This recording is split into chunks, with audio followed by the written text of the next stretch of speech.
This is a video to show you some really great band warm-ups for your lower body, getting in your hips, your glutes, just things to get things nice and toasty, those ligaments and joints warmed up and ready to roll, but are one of the best way to do that. So I have most of my clients work with bands on a regular basis. We're going to start with one of my favorites, which is just looping this guy around anything that's stable. So sometimes this can be the biggest challenge. And I'm gonna bring it down. Sometimes there's also bands with like door stops in them, so you can use a door. And I'm just gonna bring this right underneath my knees. And it is straight across from the bar. You can also rate up just a tiny bit, and then I'm gonna step back. This is like a sissy squat kind of thing. So I'm pushing my heels in the ground. I'm finding a little bit of resistance, and then I'm gonna let my knees pull towards, and then I'm gonna push back, squeezing through my hips. So my knees dip, and you can find any level that's challenging for you, and then push your heels down. So heels rise up, and then push down. Up and push down. So you can even grab whatever you have here for a little stability. You're finding what works for you, especially as you build into that skill. And then push through. So I have a pretty good resistance here. And we're gonna do about, 12 to 15 of these guys. And you could start with one set and then work your way up to 2 and then 3. Today I'm just gonna do 1 because it's just letting you know how to do it good form. Pushing through the heels. Heels are right behind the toes. And then maybe as you get a little stronger, you can let your knees dip a little more and pushing through. Okay, just a few more. The core strong. Push through the heels. And one more. Good work. Okay, my other favorite one is you are going to need to loop it around again. This time you only need one side. So it's going to give you a little more length here. And then we're going to go ahead and step out. And this can go right underneath the knee again. And then you're going to come out to a resistance. Your resistance is going to be a little different. Maybe you have something again that you can grab onto. I've been practicing this one for a while, so I come into a lunge. Actually, I'm going to walk in so you can see my foot a little bit. So sitting low, and this doesn't quite have enough resistance on it now, but you get the point, is I'm shifting the knee out, but I'm keeping the foot down. So big toe, pinky, and heel are working. I have bend to both knees, and then I'm pushing to the outside, pushing out. Good job. And then your knee's just coming right back over your ankle. You're not letting it collapse in. This is really great. Gets in that gluteus medius, that abductor outside of the leg, building up strength for the knee. Just a really good way to get nice. And you also have a little bit of stability work here, right, while you're holding that kind of lunge. So again, 12 to 15 on each side.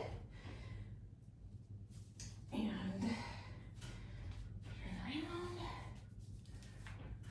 Sit low. Well, you can see me, there you go. So I have that little push out, same thing, keeping the foot down, finding your stability. Hips are square with each other as much as hips square. And we're not square people, but don't let that left hip or the other hip kind of pull back. You want to keep it pulled forward. And then again, you're just finding that little push out, and then knee comes back to right over the ankle. Work. Go ahead and do a few more. Okay. And then there's a couple more here. One is you're going to keep this right where it is. Okay. Around the thing, but you can scooch it up until it's right about hip level. And then you're carefully holding on to something, going to step in. We're going to get that around the hips, and you're going to walk out. Again, hips are hip width apart.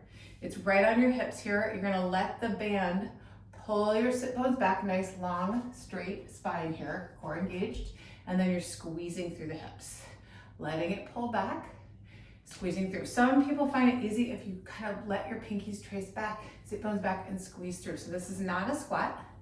This is a hinge. The hinge is one of the hardest moves to get. So you're doing it in a way that feels like the back is nice and long. Arms are not really doing anything except for helping you guide down. And this is a really great warm up for your hip hinges.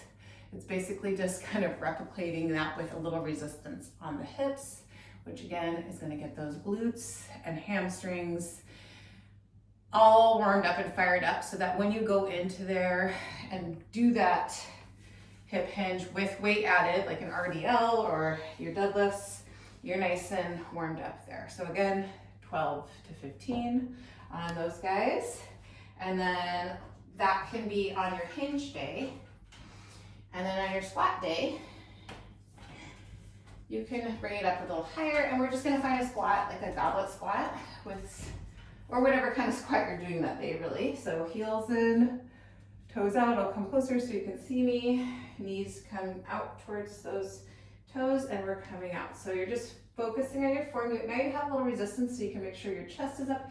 Really, it's just about finding your range here. So we're gonna use the muscles that we're going to use once we add some weight in.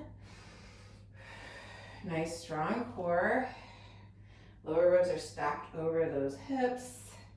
And you're just finding a squat depth that works for you. So everyone's depth is gonna be a little different. Just because I'm coming down here doesn't mean you're ready to come down here. Or maybe you do have really good range, and you can kind of just make sure that we're using the right muscles so we don't have that kind of dip in the back.